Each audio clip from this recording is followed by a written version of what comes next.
Reciban un cordial saludo. Mi nombre es Lady Marcela Salcedo Martínez.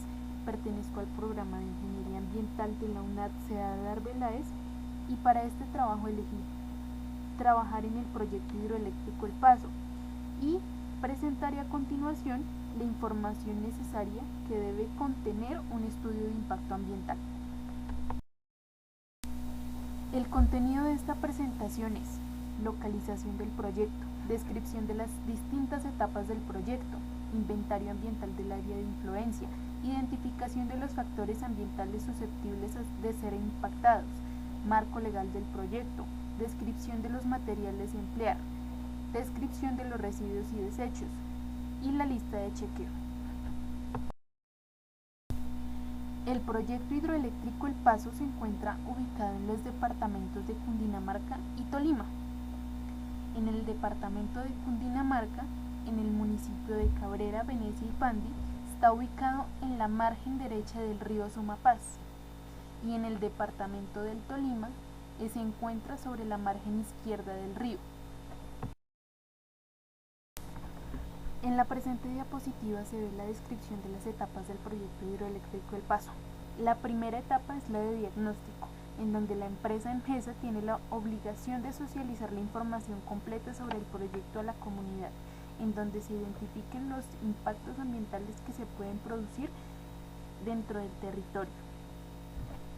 La empresa EMGESA ha enviado los documentos de solicitud de la licencia ambiental, pero la ANLA contestó que debía ser un estudio ambiental, el cual no se ha elaborado. Hay que decir que el pasado 26 de febrero en el municipio de Cabrera hubo una consulta popular en la que el pueblo le dijo no a la aplicación de este proyecto. Bueno, a continuación se encuentra la etapa de construcción, la cual aún no se encuentra en ejecución, pero se conoce la siguiente información. La multinacional EMGESA entró a la región del Sumapaz en el año 2008 con el objetivo de construir una hidroeléctrica de 14 minicentrales a lo largo del río Sumapaz. Para ello era necesario construir una SUD o vertedero sobre el lecho del río, de manera que el río debe ser desviado de su cauce para poder construir. Esta es la información que se conoce. A continuación se observa la etapa de operación. La hidroeléctrica El Paso contará con 3 cadenas de generación, es decir, 3 bocatomas mediante las cuales se captará una parte del caudal del río, una en el municipio de Cabrera y otras dos en Icononso, Tolima. También se conoce que el proyecto hidroeléctrico El Paso será de modalidad a filo de agua, así que generará energía hidroeléctrica mediante la captación de una parte del caudal del río, que será transportada a través de túneles y tuberías a la casa de máquinas donde será turbinada, convertida en energía eléctrica por los generadores y posteriormente devuelta al río. A continuación está la etapa de desmantelamiento. Según información de la hidroeléctrica El Quimbo, la cual también es de la empresa EMGESA y la cual también tiene similitud en las dimensiones del proyecto, esta hidroeléctrica tiene una vida útil de 50 años y el objetivo del plan de abandono final es aprovechar las instalaciones que el proyecto dejaría de utilizar y dar un uso compatible con las condiciones ambientales al embalse. A continuación encontramos el inventario ambiental del área de influencia. El primer componente es el biótico, en donde encontramos flora y fauna.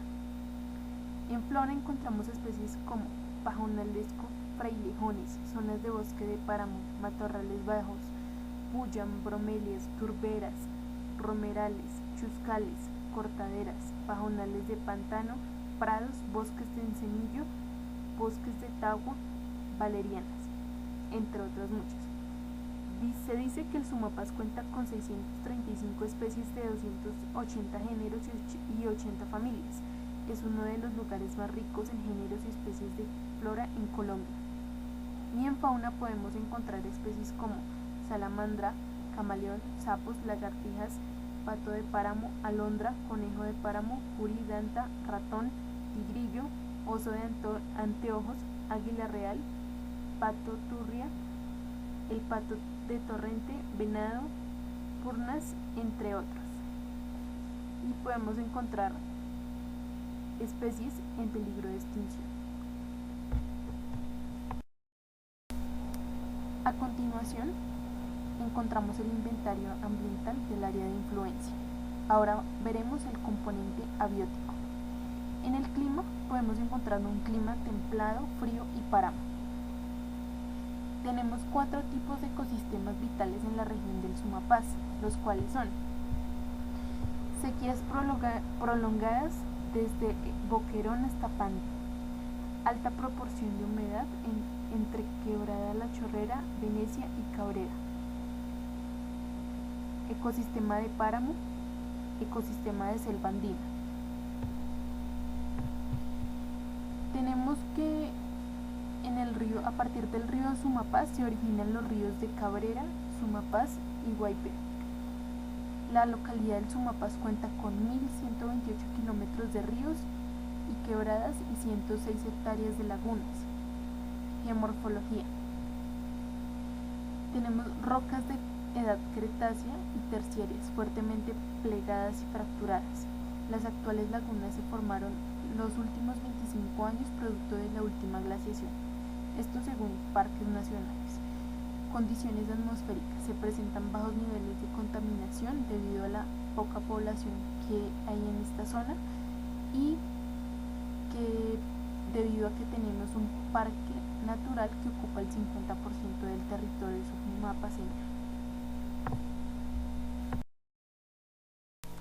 A continuación observamos la identificación de los factores ambientales susceptibles de ser impactados. En la primera etapa de diagnóstico encontramos los siguientes impactos.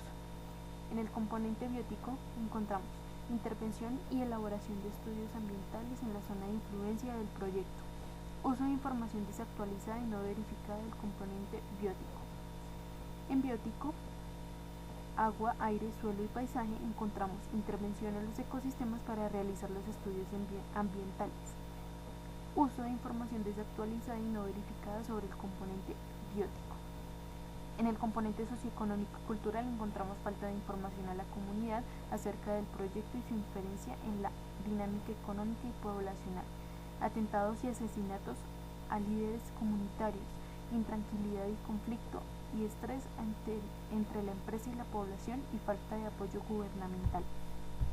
En la etapa de construcción encontramos impactos en la flora y fauna de interrupción de corredores biológicos, afectación a la fauna terrestre, causa de la intervención en sus hábitats, pérdida de biodiversidad, pérdida de hábitat.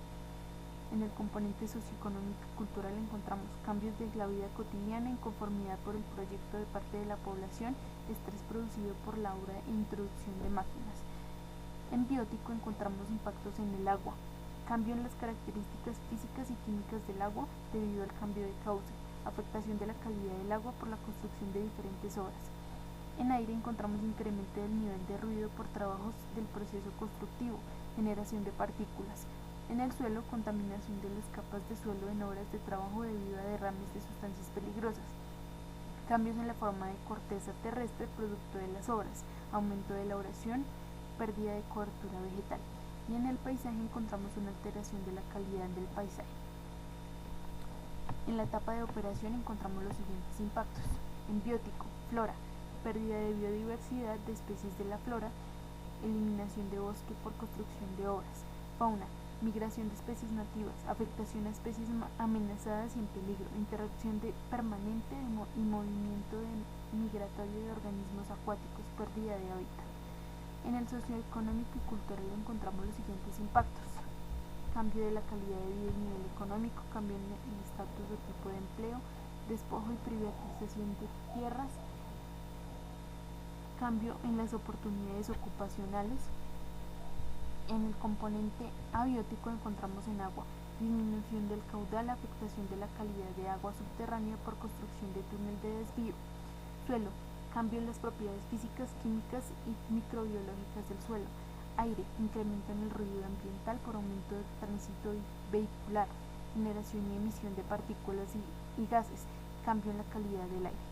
Geomorfología y geología, alteración del lecho fluvial del río, cambio en la morfología del lecho del río, aguas debajo del embalse. En el paisaje, intrusión visual en el paisaje por introducción de máquina y equipos. En desmantelamiento encontramos los siguientes impactos: socioeconómico y cultural, quejas debido a las condiciones ambientales en las que se deja el territorio. Abiótico, fauna y flora, positivo porque se recupera el hábitat, positivo porque reaparecen las especies nativas de flora y fauna y se recupera el ecosistema. Abiótico, agua, cambios físicos y químicos del agua, disminución del recurso hídrico. Aire, deterioro de la calidad del aire debido a la operación de la hidroeléctrica durante varios años. Suelo, deteriorado por más de 50 años. Paisaje, recuperación del paisaje de algunas zonas.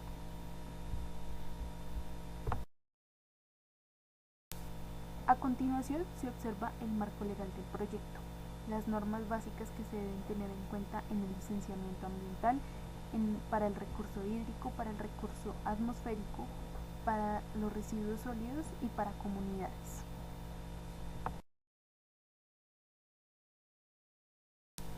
Según la información encontrada, esta hidroeléctrica se compone por una presa que se encarga de contener el agua de un río y almacenarla en el embalse, un rebosadero, elemento que permite liberar parte del agua que es retenida sin que se pase a la sala de máquinas, los destructores de energía que se utilizan para evitar que la energía que posee el agua que cae desde los salientes de una presa de gran altura produzcan al chocar contra el suelo grandes erosiones en el terreno. La sala de máquinas es una construcción donde se sitúan las máquinas, turbinas, alternadores y elementos de regulación y control de la central. La turbina es un elemento que transforma la energía mecánica en energía cinética de una corriente de agua. El alternador es un tipo de generador eléctrico destinado a transformar la energía mecánica en eléctrica. Las válvulas son dispositivos que permiten controlar y regular la circulación de agua por las tuberías.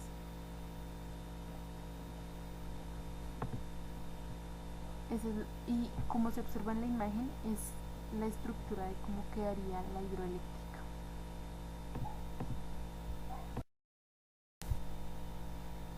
A continuación se da a conocer cuáles son los residuos generados debido a este proyecto. Pero primero se dará a conocer la definición de un residuo sólido. Es cualquier objeto, material, sustancia o elemento principalmente sólido resultante del consumo o uso de un bien en actividades domésticas, industriales, comerciales, institucionales o de servicios que el generador presenta para su recolección por parte de la persona prestadora del servicio público de aseo.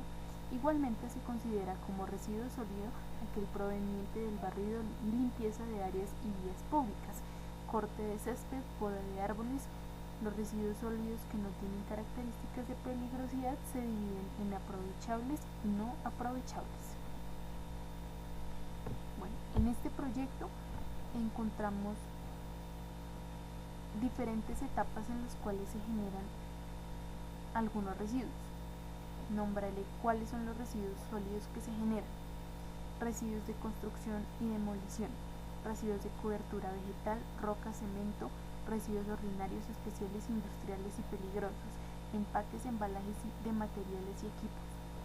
Encontramos vertimientos como lixiviados de químicos usados en maquinaria y equipos, derrames de sustancias peligrosas o tóxicas, aguas residuales domésticas, aguas residuales industriales. Encontramos emisiones, generación de gases y vapores, generación de partículas, cambios en la calidad del aire en la zona de influencia del proyecto. A continuación se observa una lista de chequeo que permite analizar si el proyecto hidroeléctrico El Paso cumple o no con los requisitos que solicita un estudio de impacto ambiental. Con el propósito de contextualizarle aún más sobre este proyecto hidroeléctrico El Paso, daré a conocer algunos aspectos importantes sobre la licencia ambiental. La empresa Engesa tuvo que dirigirse a la ANLA, pidiendo autorizar la construcción del proyecto. En respuesta a esto, la ANLA pidió a Engesa el estudio de impacto ambiental de acuerdo a los términos de referencia que establece el Ministerio de Ambiente, Vivienda y Desarrollo Territorial. El 22 de mayo de 2014 se solicitó a la ANLA informar el proceso que llevaba Engesa y si la licencia ambiental ya había sido otorgada. La respuesta de la ANLA fue la siguiente. En cuanto a proyectos hidroeléctricos, nos permitimos informar que mediante oficio radicado 4120-E1-103407 del 10 de septiembre de 2008, la empresa Engesa S.A.S.P. solicitó ante esta autoridad inicio de trámite de licencia ambiental para el proyecto denominado Proyecto Integrado de Minicentrales en la cuenca del río Sumapaz, para lo cual mediante el auto 3623 del 11 de diciembre de 2008 se declaró que el mencionado proyecto no requería la presentación de diagnóstico ambiental de alternativas, por lo tanto la empresa debía elaborar el estudio de impacto ambiental de acuerdo a los términos de referencia establecidos en su entonces por el Ministerio de Ambiente, Vivienda y Desarrollo Territorial. Pero aún este no se ha desarrollado. Según la ANLA, cabe resaltar que a la fecha Engesa S.A.S.P. no ha presentado el estudio de impacto ambiental, el cual da inicio al trámite administrativo de licencia ambiental. Por otro lado, la empresa, mediante oficio radicado 4120-E1-33899 del 6 de agosto de 2013, informa que el proyecto hidroeléctrico Sumapaz, asociado al expediente NBA 0271, de ahora en adelante se denominará Proyecto Hidroeléctrico El Paso. Agradezco la atención prestada. Feliz día.